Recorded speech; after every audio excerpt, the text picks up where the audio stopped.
right. Hello, and welcome to another edition of Grown Folks Business on a beautiful, mild, I can sit on the porch and just chill Thursday evening.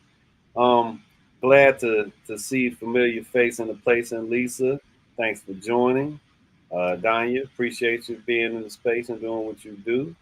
And I think it may just be Lisa and I tonight, and that is just fine. We've done it before, and we'll do it again. And I know I have the right person for tonight's topic. I know I do. Um, Such as myself, I think I think whether you acknowledge it out loud or not, you may adhere to something that I do in terms of the understanding that I think we should be uh, perpetual seekers of knowledge and wisdom. But in that perpetual seeking, there is perpetual doing. So we have to, I think, adhere to some type of understanding that we need to be doing something goal oriented, accomplishable, and then move on to the next thing. I think that sustains us. I know it sustains a person like myself. I don't think you're too different in that way. Just needing to have something else to take your energies and focus and place on, and then move on to the next thing. So tonight's topic is crossing the finish line, then starting another race. What have you accomplished and what's next?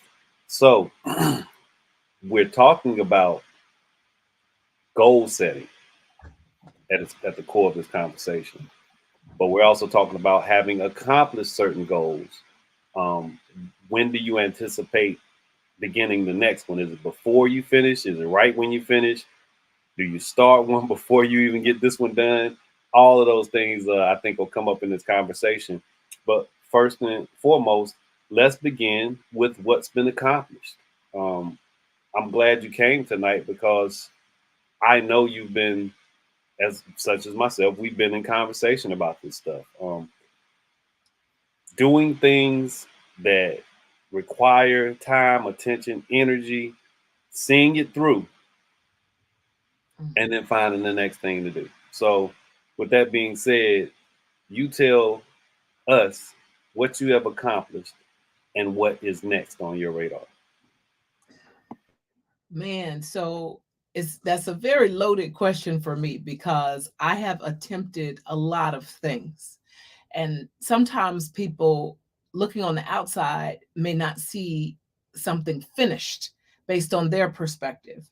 But some of the opportunities that have come, I have capitalized on them and I've tried them and then have needed to pivot because I saw the journey was not going to turn out in an ideal way or beneficial to me, or some stone fell, and instead of it being a road blocked, I look at a stepping stone towards a different direction. So I've been in many different types of businesses, and oftentimes you don't know what you don't know about what you like or don't like. The one thing that I always come back to, and I don't know if y'all get tired of hearing about this, but them children of mine, um, that to me was the one thing that I wasn't able to even divert from. I had to change some courses and change some plans, but my goals as a little girl was to be a mother. I had no idea what that entailed, but I am at that finish line. And in some private conversations, I jokingly but seriously say I'm 9 months from retiring from active duty motherhood. And somebody said, "Oh, but you always gonna be a mom." Yes, but I am transitioning to the reserves. So when I'm active and my 17-year-old calls, I have to answer because she's dependent on me. But once I cross that finish line, June next year, then I'm transitioning to the reserves. And if she calls, I might answer. I could answer. I might even should answer, but I don't have to answer. So your one of your questions was, do I have something that I get started with or I plan for before that other thing is ended? This particularly, I have had to start preparing to transition because, as you know, I've been mothering consistently for 31 years. And many people are afraid I'm gonna like fall apart with empty nest syndrome. I'm not afraid, but it is something I'm having to be conscious of. So what I have started doing is doing a lot more things independently that I actually like doing, not for the benefit of providing, not for the benefit of other people. I have started actively seeking things that I enjoy doing that is in preparation for when I can put more attention into it once Lily's gone. So before, when I opened up a childcare operation, I was separated from my husband and I had 2 kids, and he was the breadwinner. I was an at-home mom. So pivot. Um, and I didn't want to leave my kids, and I didn't trust an opportunity to leave them. So I opened up a daycare. It was pretty successful. It was a great opportunity, but some challenges came up that were a little crazy to me. And so I had to pivot and do something else. So some people may see that as not finishing or quitting that, but it wasn't working out for me. So I think it's what's his name, Dave Ramsey, that used to say, and he may still say this, that why would you want to do something or be miserable in something 25 years versus 5 years? And I'm kind of paraphrasing. So it was not working out for me holistically. So okay, let's try something else. So I'm with you. I want to keep learning. I want to keep growing. And yes, sometimes it feels a little yucky when you invested something and then you're like, oh, well, it didn't come to full fruition. But I spend about 5 minutes in that space and then dust myself off and say, okay, let me try this right here. So it's a different place and space to be in. Yeah, I'm a firm believer in everything being connected. It's all a part of the journey. I think if your overarching goal is to live a good life, a decent existence, then every one of those goals that you set, that you accomplish, that you stall out on, that you don't finish, that beat you up, and I'm a firm believer also in knowing your limitations. Uh, Once you reach that point, uh, the overarching goal remains the same: live a decent life, be a decent human being. If you're trying to do that, these other things along the way, some of them will be rewarding, and some of them will be trying and might break you down a little bit. But again, know your limitations. I mean, absolutely. I'm not quite familiar who the guy you referenced was, David, whoever you referenced. But yeah, I'd rather spend 2 years in a blissful situation and know that I did that and it was the most wonderful experience ever than just to say I did something relentlessly every day for 35 years and try to. I don't knock anybody who does that, but just try to find any glee or glean anything from it that's meaningful to someone like myself. Uh, yeah, I try to be 90 some percent happy every day in some And as a positive matter of fact, situation. I'm sorry, I'm Okay. attributing that to the wrong person. Dave Ramsey is a financial guru, but I Okay. think it's actually Dr. Phil Okay. who Yeah. said that way back when I was watching Dr. Phil 100,000 years ago Yeah. about being stuck in bad relationships. So you want to be Yeah. miserable for a certain amount of time. So I don't know if I said it before Dr. Phil, but I've been a big proponent of I take 2 years of straight happiness and joy with someone in a relationship than just say, oh, we've been together 35 years and been miserable for 34 of them. So yeah, I can't give that expend that type of energy either. Um, I guess I can answer the question since I asked it and it's just you and I tonight. I do begin plotting my next moves before I finish something I'm on. And sometimes I'm on multiple things. And I know that this one isn't going anywhere, does not require a timestamp or any adherence of I have to get this done in this point of time. But this one might. This one is something I can do at my own leisure. So I'm very conscious of setting goals or having things that I like to uh, accomplish, but I'm also okay with the multitasking that may come with some of those endeavors. And I'm very, very enamored. I pay attention to this. I've said this in the space before. I'm enamored with the branches of things. When you start down this road and this journey, and you like, I know I'm going to get this done. And as a real example, when I enrolled at North Carolina Central University, I'm going to get my master's. Knew I was going to get it, but when I started realizing I could do it in 2 years, that that's a goal inside of the goal. So it was like, no, I'm going to get this done in 2 years.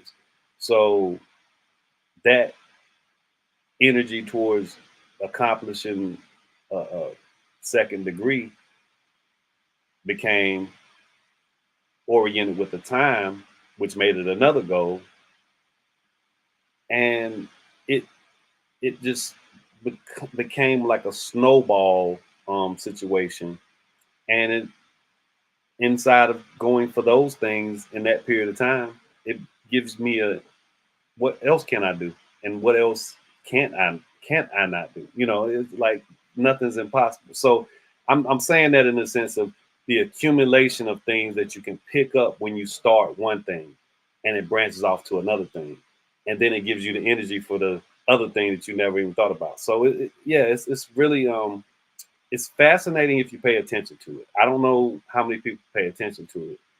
I think some of us get tunnel vision, and it's, I know I got to get this done. I just got to get this done, and you're missing that piece over here that introduced itself that would not have taken you away from the main objective, but could have introduced you to something else that either gave you respite or prompted you to carry on in a different way. So yeah, I'm a big fan of the journey, the whole entire journey. But it's got to incorporate you putting things out there to go get along the way.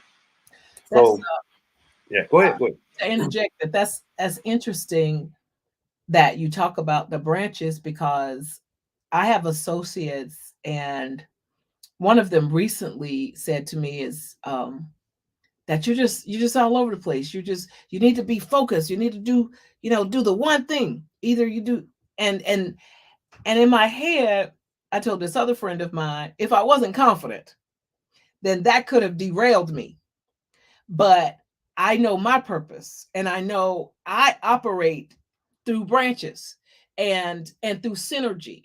And so it may look like to another person that I'm all over the place, um, but I'm actually not. But they don't know me, or they don't know that my main thing is these branches, and they all feed and nurture each other. And I'm confident about what my mission is, and that's just who I am. And it may be different than what some other people are, but it goes back to, I told that friend, I was like, "Oh, I'm glad I have confidence, because that could have shook me. It could have, but I know who I am, and I know that that's how I move around in the world, and accepting opportunities for the synergistic purpose." So while you were speaking, I was thinking that this past Sunday at a Get to Know GTA Day down at the depot, I'm just engaging people around the public transit. But I happened to have seen a young lady and her mom over on the side. They weren't part of what we were doing, but I just, said, "Hey, how you doing?" And they had luggage and stuff, and I just kind of engaged them.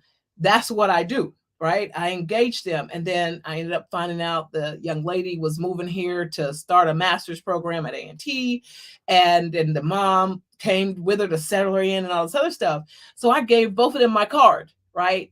And I was like, "Hey, if you need anything," especially she's going to A&T, "you need anything, just text me, call me, whatever, and I'll try to help you out." And lo and behold, 2 days later, the young lady called and said she was having an issue with the place where she rented the apartment, and um it wasn't a good situation, and she sent me photos and videos and things like that. So through that day, I told her, "Oh, I'm so glad you called, and I want to be a help. If I can help, I'll try to, from the vein of that, turning everything around, right, helping people, see what I can do to help you." So I interjected dealing with her issue within my day. As I'm moving around, I stopped by that apartment complex to engage those people and talk to them in reference to this issue. So to someone else, it could look like, oh man, she just got pulled over here, or she's a guy, but I didn't. That's what I do, right? And then the mom texted me this morning that everything worked out beautifully, and so on and so forth. But I'm comfortable in this skin, and I know what my mission and my life is wrapped around, if that makes sense. No, perfect sense. I think I get some of that sometimes. You got a lot. You wear a lot of hats. You do a lot, and I know that in my mind and in my makeup, it's not. I'm good. I can handle this. I don't believe in overwhelming oneself, and I definitely don't adhere to being what I call bird mess, because you're just everywhere, just scattered. You're just everywhere. So I think indicators of you being those things are failures to be accountable, are not completing tasks and goals. And back to that accountability thing again, people know they can't rely on you because you're everywhere and nowhere. So if I'm not checking those boxes, and yeah, I might be running the campaign, preparing for something that has to do with school, joining some board or commission, having a million meetings, but you still can get me. If I can make it, I will. Uh, so that's the scattered part becomes when you overextend and you take no accountability for being deficient and letting people down. If I'm in your shoes, Lisa, and I give that young lady my card and she calls, I cause an interaction. I need to make sure I'm who I say I was when I first encountered them, and not somebody that gives a card and then doesn't never picks up the phone or says, "Let me get back to you." Um, yeah, so that to me is the more significant indicator of being scattered and doing too much, is when you really aren't doing anything. You know, it's kind of, as we used to say, you false front. You're not really you're not really doing. You're just talking a lot. You're not really about it. Um, what does it take to make a dream come true, or to make a wish a reality? And if you can apply it specifically to your own personal journey or something you've witnessed, is fine. But do you know what it takes? Oh boy. Um, Man, that's a deep question. Felton, you are so deep. To me, what it takes is um commitment to what the what the meat of the dream is. So for me, the home ownership. I just am in love with ownership because of the freedoms and flexibilities that they give, that I've experienced, that they give you versus the other. So sometimes if you get pigeonholed into, oh, I have my home, and oh, I'm great, and then something happens, I'm going to use that word derail again, because derailing is where you're off and you can't keep moving because you're off the track. Um, so the experience I had a year and a half or so ago, when I had to leave a nice home that I thought I was going to be in for a while, and I'm like, I'm home ownership, and boy, the price was really low that I was having to pay. But my dream was to maintain home ownership, not to maintain this home.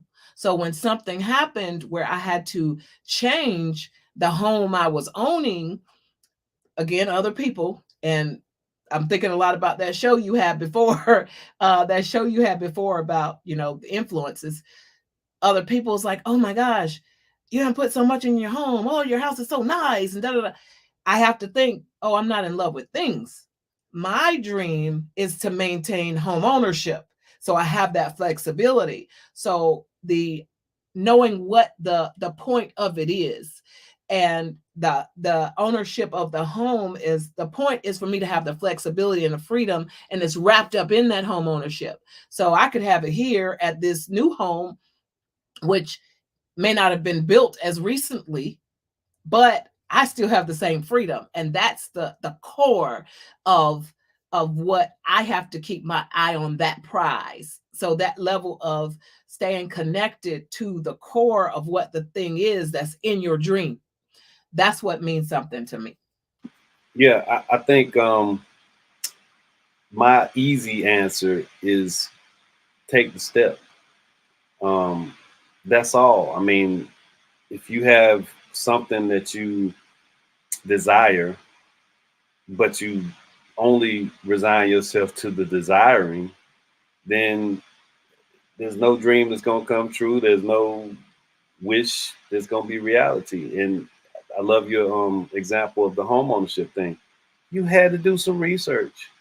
Then you had to go see if you could get a loan. Then you had to go sign this paper, that paper. There's so many things that you have to do inside of getting that dream to come, making that dream a reality.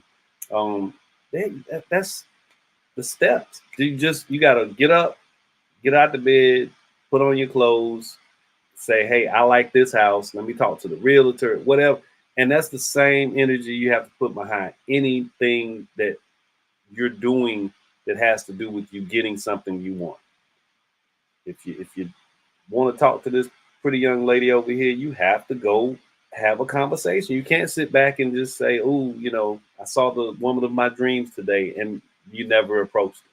So, I mean, if you want to make it a reality, you got to take the steps. Um, I wanted to get a second degree. I had to apply to programs. I had to talk to the professors that were in those programs. I had to gauge my level of interest for which one I decided to adhere to, because I didn't just apply to history. I applied to film and media also. I had to figure out which one. You got to do the math, but it all starts with the step. Just walk towards it, and you may be surprised. You may find another thing you want to make real along the way. Those branches are real. Um, Back kind of to what we were just discussing. I think this question falls right into that, and we kind of both established that we have the capacity to take on multiple things. But so how much capacity do you have for multiple projects? I think we both have a good capacity for multiple projects. Do you want to increase that capacity though? Because I think I have something that fits that narrative. So, do you have a desire to increase your capacity for multiple projects, or are you good with where you're at? Ooh, um, I'm comfortable with the capacity that I'm at. Number one, because I think I already have a large capacity to manage multiple projects. Because I try to stay focused on my top priorities, and I can also see how certain things feeds those priorities, right? Um, so I've been managing a lot of things for so long that I'm comfortable with them, and um, I can easily, I'm pretty confident I can easily dismiss some things if they're not serving me, or if a higher priority needs more attention, if that makes sense. No, no. So you kind of alluded to. I just knew you were gonna say it, because I said I'm gonna even do this question, because I think the realization comes to the ability being enhanced to take on multiple projects because they're connected in some way. Um, I think if your interest lies in service, as I know you and I both align in that, and I know you have definitely taken it to new heights with some of the things you've gone into with turning everything around and with your remain commitment to GTA. But that is, I think, what gives people like us the ability to take on multiple projects because there's some connective tissue.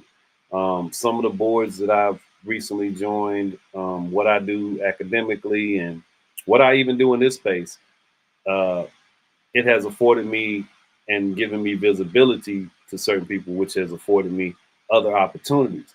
But why am I able to take them on? Because they fall under that same umbrella. They have some connectivity to the things that I hold valuable.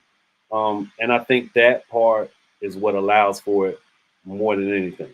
So I'll say you probably can and do have more capacity for other things as long as they're connected to what you're already into.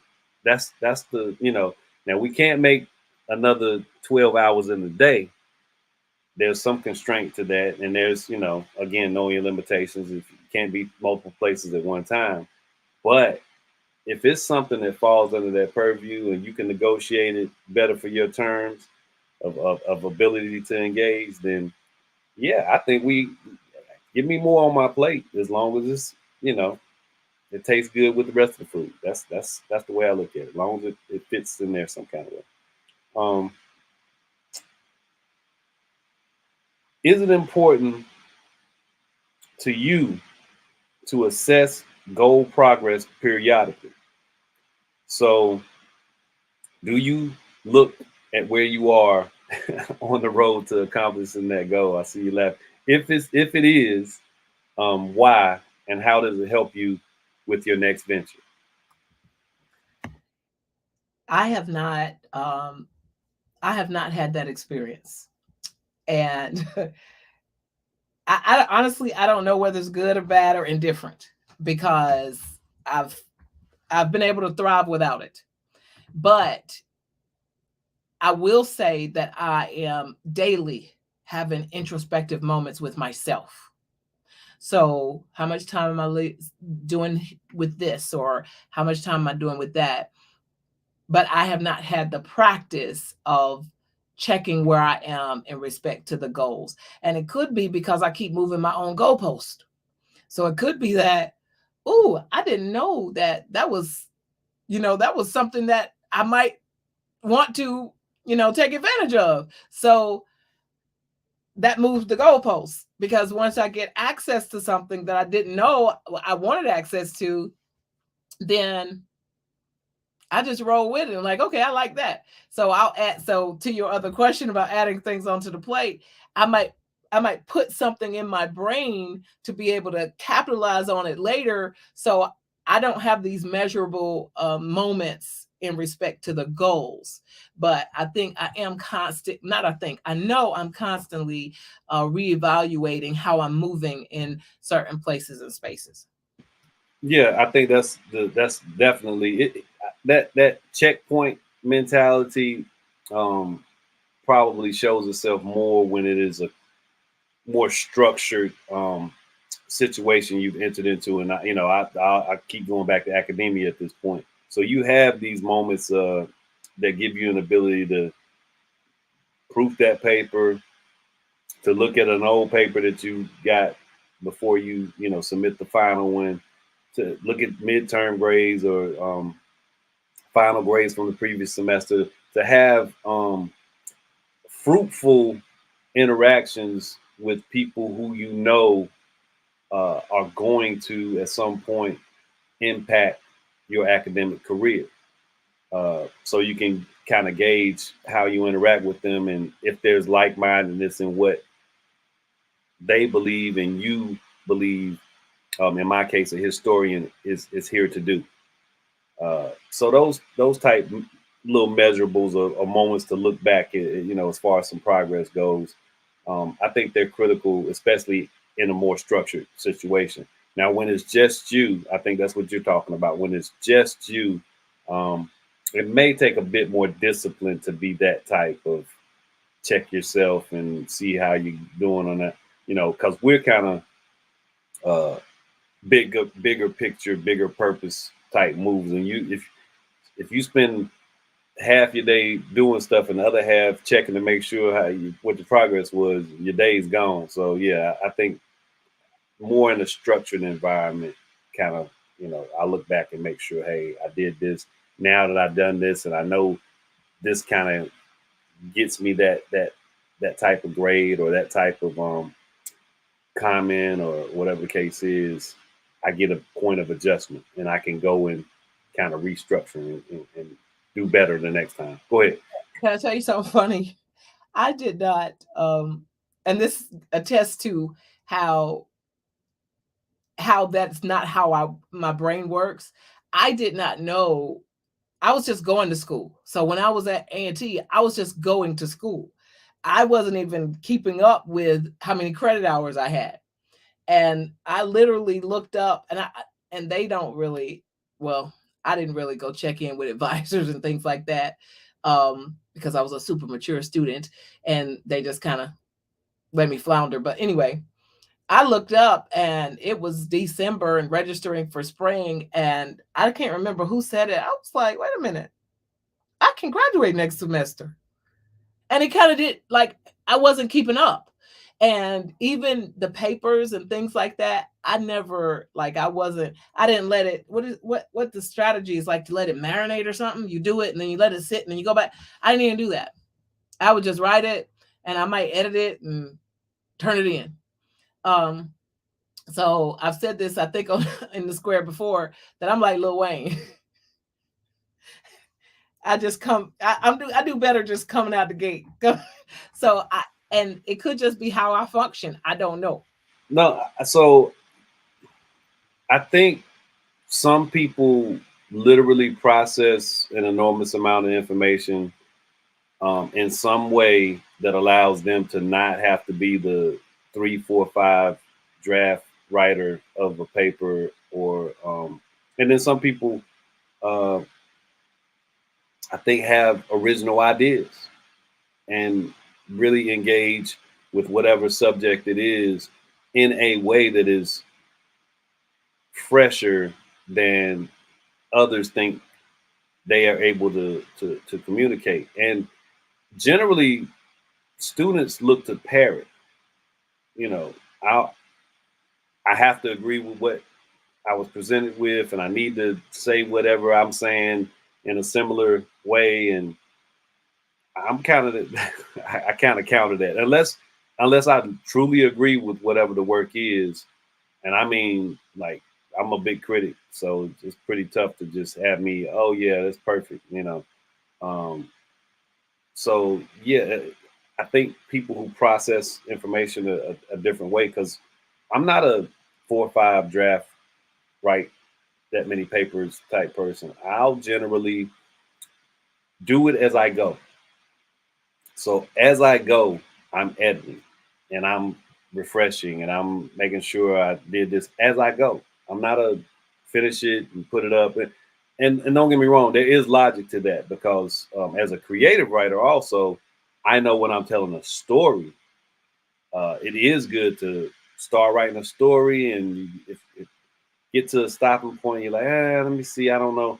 You do put that away, because if you can't get rid of that story up here and you can't keep trying to figure out the next page or the next act or whatever you want to call it, then it's worthy of your attention. Go back and get it, and get back to writing it. But yeah, papers, nah, I'm trying to get that knocked out. And I might actually really like the content or whatever I'm writing about, but I'm still trying to get that goal accomplished, because that's not the end game. That's something I have to do to get the grade. So yeah, but I dig that. I'm, if you want to call it Lil Wayne freestyle and whatever, just ability to just get it out. I'm with you on that. Um, how much does time play a role in all of this? So does time to accomplish play a significant role in your goal setting? So when you're thinking about something you want to delve into, do you give any consideration to the time it may take? Okay, this is a space to be honest, right? No. Um, that is something that I am challenging myself on, but I'm pretty seasoned now. But I'm still challenging myself to be more disciplined with structure because as I get more mature, time is not on my side. So I'm actually just learning the valuableness, the value of my time. So I am starting to take pause to say, is that going to be a good use of my time? But I haven't learned yet how to truly assess time. And I think it has a lot to do with, being busy sawing, and instead of taking the time to sharpen the saw because I had so many needs I was trying to attend to before, but I can see the value in it. And I have the opportunity and the luxury of those things now, but I just have to learn how to implement those because I haven't experienced them. um, but it is serving me well to actually take a beat and say, is it worth my time? Even though it's not that something's gonna be bad, it's just I have to value this time now. So I guess that might be step one of me learning how to assess time um, towards accomplishing or dealing with goals, period. No, so time is critical in our lives. Period. As you stated, you don't know how much of it you have, and once you get older, you got less of it. So you have to be kind of practical in your thinking when you set new things in front of you. However, before we know not the hour, and that whole commitment to learning and growing and getting wiser and uh, having something to do plays a good role, in my opinion. A good role plays a good role. It's as good as in its quality associated with it. In how we manage our time. Um, if I set something in motion, uh, again, I can bring it back to academia. If I set that in motion, if I know I'm going for my PhD, what's the timetable? Some people say 3 years. Some people say 4 years. Some people say 12 to 13 because, till you get that dissertation done, it can be as long as it is. You have to put, in my mind, on goals such as that, those ones that you can enter and you can flounder, you can hit the fast track, or you can just, I'm going to get to it. I'm going to get to it. You should put some kind of parameters, but not stress. So put 2 or 3 years on it. Say 3 years. I'm going to get in 3 years. That doesn't mean that you're working your fingers to the bone and pulling out your hair for 3 years. That's not what that means. That means that you've given yourself this big window. Say you just BS 2.5 of those years. You still got 6 months and you still meet that goal. So that is how I kind of approach the bigger things that I know I want to put a time stamp on, because I'm not a time stamp guy either, Lisa. But I know when it comes to certain things, I want to get this done in this amount of time. If you work on it 2 hours a day for 4 years, that's a lot of hours.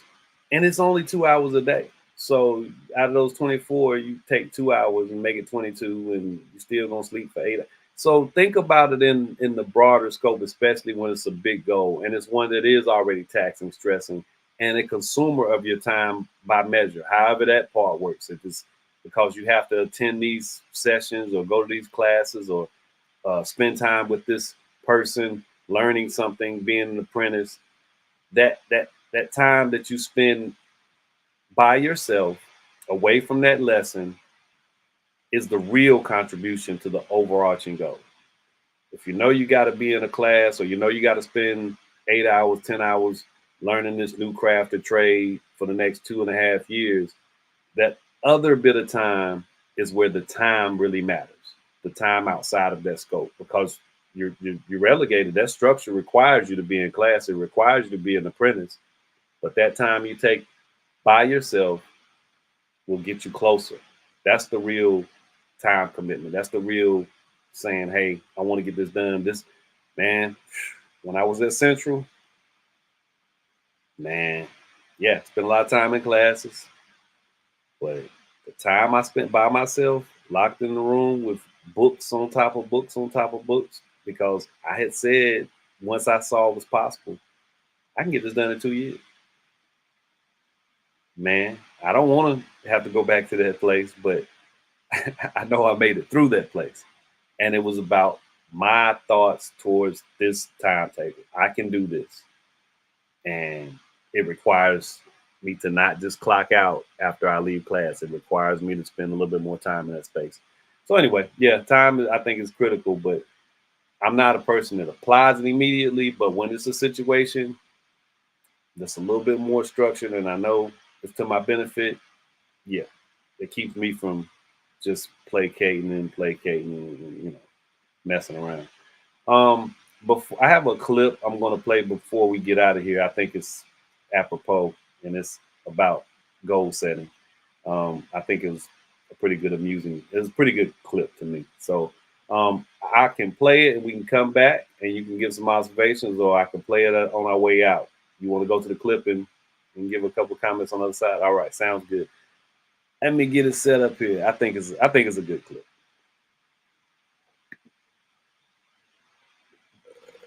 There we go.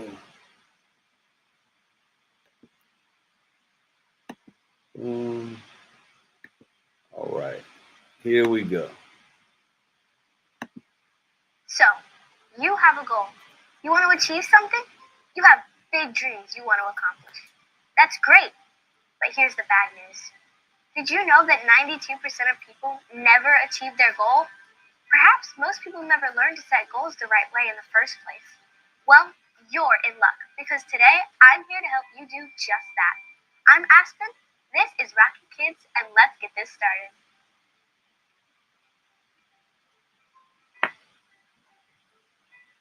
So, you have a goal.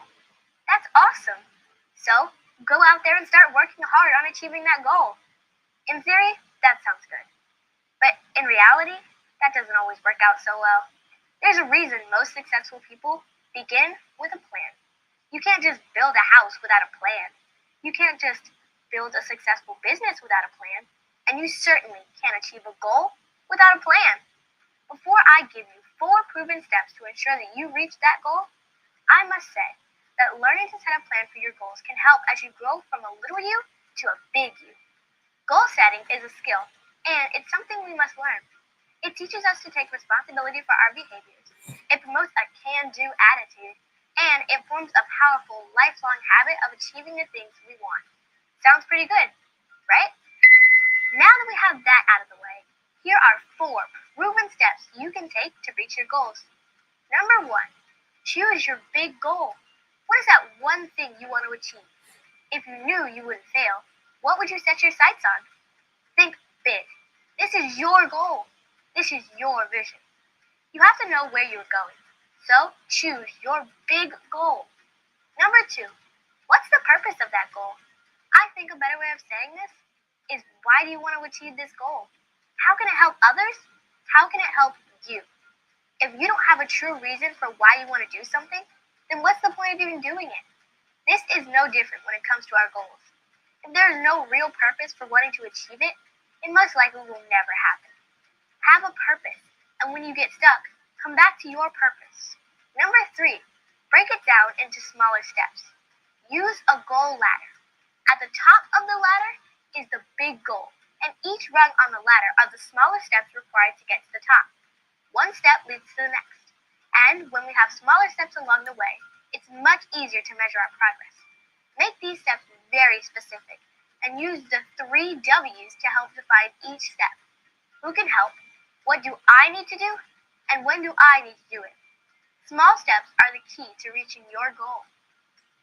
Number 4, what are the obstacles? Here's what most people never think about. And when it gets hard or they can't see reaching that next step, they give up. But we need to plan for the obstacles. We need to plan for the hard stuff. What can stand in your way of achieving your big goal? And when that happens, what are you going to do about it? What negative thoughts might you have along the way? How can you use positive self-talk to overcome these obstacles? What about perseverance and grit? Do you have what it takes? Do you want it bad enough? Think about the obstacles that can stand in your way and how you can overcome them. Here's a bonus tip. Write it down and monitor your progress. By writing it down, you are 42% more likely to achieve your goal. And by monitoring where you are, you can see what you are doing right, which encourages you to continue on your track. By seeing where you can improve, you can make adjustments and continue towards reaching your goal. Reaching our goals is never easy. It takes a lot of hard work, and we have to take massive action. But always take a look at that ladder and see how far you've come. Congratulate and reward yourself along the way. And just think about how it will feel when you finally do reach that goal. What is your big goal? Let us know. All right. So yeah, love the kids, and she was so eloquent, and she got that that goal situation worked out to a point. I said I got to play this because although we're talking about goals inside of goals and all that type stuff, she did a really good job of breaking down one plan. Plan is critically important, and we didn't talk about it a lot in our situation. I think as adults, we already know. I say get up and go. That didn't mean you didn't think about it. That's part of planning. You ain't just walking out the door saying, "Oh, I'm gonna get my goal accomplished today," even though I ain't thought about it real hard. No, you giving it some planning. You giving it some energy towards what you expect to encounter along the way to getting that accomplished. So that's important. Writing it down. Even in the most minuscule sense of daily accomplishments, I use my phone to put reminders in for things that I want to do. That's a form of making sure that you hold yourself to some account. So an alarm will go off at a certain time. Even if I know it's getting ready to go off, I know what it's asking me to do. I put that note in there that says, write this thing or call this person or do whatever is required for that alarm. Also, whiteboard is a great investment. A whiteboard, the ones you write on with a mark and can erase real easy. When I was planning my first instructor-led course by myself, created by myself, man, it was invaluable to be able to just jot those ideas down and leave them there, and then come back and either flesh them out and make them whole and concrete, or erase them and know that they were not the ones or not the way I needed to be going at the time. So yeah, writing down stuff is critically important because my goal was to create a class that was informative, that was something I would like to have taken. It was on slave resistance, so I wanted to make it something engaging. And on the way to that goal, it required jotting it down, erasing it, adding to it, or whatever the case may be. But yeah, the ladder rungs, that's another thing. You got to kind of climb and look back and say, some of the stuff some of those rungs I don't even remember. Some of those obstacles I jumped over, I don't even remember jumping over, but I know I got this far somehow, some way. So let that be some motivation. I remember when I was younger and, it was like, I want to dunk a basketball.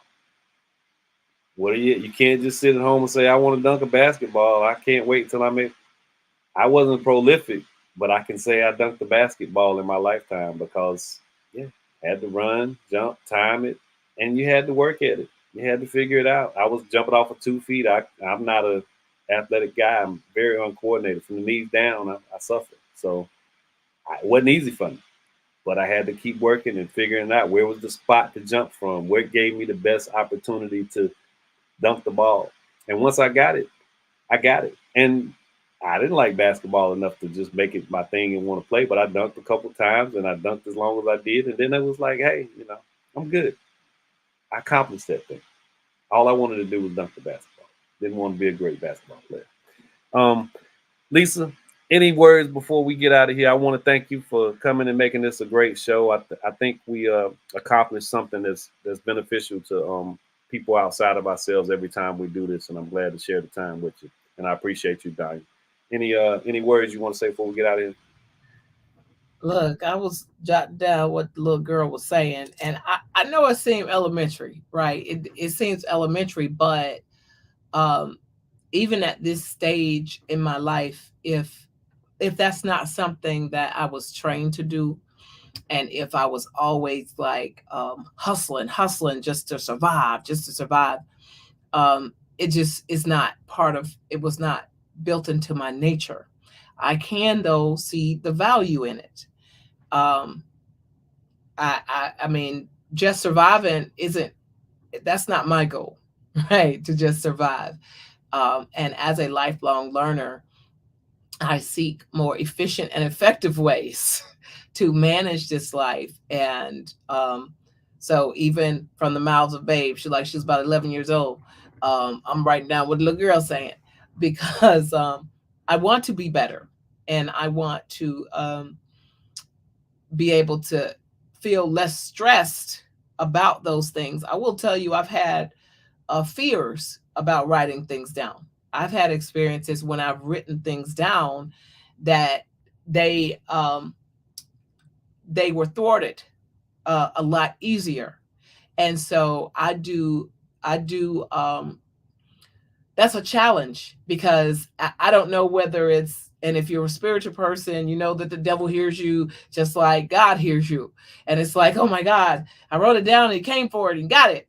But if I keep it in my head, I've been able to accomplish a lot more that I've kept in my head. And I can't, explain the logic behind it other than it could just be, my own thing. So I am battling that portion too. You've come into my office inside the house. You see I have a gazillion books and journals and stuff. So I write a lot of things down, but a real master plan, I would like. So one of my big goals is to be able to get my master plan written down and be able to utilize those strategies like ladders or SMART goals or what have you. And um, I'm a little short at this moment with doing that, but that's one of my big goals. I have, certain things that I look at that I draw inspiration on, and it keeps me going and things like that. But if you've got tips on how to move beyond that, you wrote it down and it didn't happen, but if I kept it in my head, it did happen. Uh, I'd love to hear that. I can't say that. So I don't think the big thing is the thing that I go to write down. I think it's the rungs on the ladder. Does that make sense? So I don't think I write the big picture because, as we all know, the best laid plans. That's what you're alluding to. The best laid plans. Um, they don't often work out, but all of those rungs on that ladder again become potential branches. And who knows when you stop on that ladder and say this is high enough. That big thing that you wrote down that you're saying that you feel for right now may not need to have been written down. It may have just been one of those rungs on the ladder that was a brief note, which I'm a note guy. I don't write down the whole plan of course of action. I write down a few words or notes that are highly motivating or impactful to what I'm thinking is the bigger picture. So again, I guess if there's something to share that may help, write the rungs down, write the little notes, just the bullet point here, bullet point there. You don't have to flesh out the entire picture, but before you know it, you may do that. You know what I mean? That might happen along the way of those runs. So if you got a big picture, um, I'm a note guy. I use my notes on my phone almost every day. I use my notes all the time, all the time. So Meryl has something to offer. Prototyping and piloting is important. Quick testing of your assumptions help you learn if your big goal is realistic and give you some tangible wins to keep you going. Yeah, those if I did this, I can do that type moments, very important. And I think if we pay attention, they're the accumulation of our accomplishments with the S on accomplishments. We recognize that if we succeeded in running a half mile in without stopping, then what's stopping us from making it a whole mile without stopping? What's I lastly, I'll get us out of here. I remember when I was running more, going from running half a block maybe with a jog and then have to start walking to running 2 blocks, 3 blocks, to running nonstop, a good jog for 2 miles. That didn't happen uh, the first, second, third, fifth, 10th time that I tried it. You got to build your way up to it. And there were measurables for me to see along the way, because that house that I used to stop at and start walking became the house that I ran by. That swing set in the park that I used to walk past and look at and say, oh, I remember I used to swing, was a blur now. So all of that stuff definitely matters. You got to pay attention to your accomplishments along the way to the bigger accomplishments. And then at some point, our time is up, like it is right now. But our goal is to just get stuff done while we're here. The overarching big picture for me is to be a decent human being, leave the world a little better than I found it.